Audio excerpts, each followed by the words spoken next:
Hello guys, good morning. Nandito pong muli tayo kay Lando's Jewelry. Once again, I'm truly Ignacio. May bago tayong video ngayon guys na ipapakita sa inyo. Ngayon naman, ang gagawin natin, ang content natin ngayon is maglalagay tayo ng diamond dun mismo sa setting, isang krus at isang puso.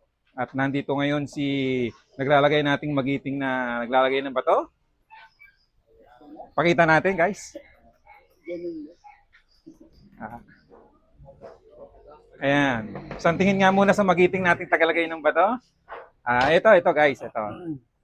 Yan. Isang krus at saka isang puso. So, ito yung mga bato niya. Diamond naman to guys, pero maliliit lang. At hindi naman siya real diamond. Ito ay lab diamond. Yan. So, yan guys, nakita ninyo ngayon yung bago nating video ilalabas. So, update namin kayo guys mamaya pag natapos natin yung paglagay ng bato.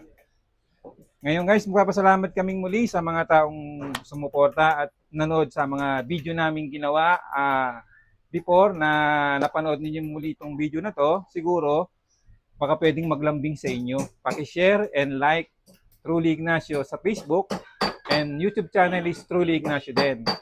Sana'y mag-ingat tayong muli sa araw-araw at maulang umagang muli sa inyong lahat. Maraming salamat guys. Thank you.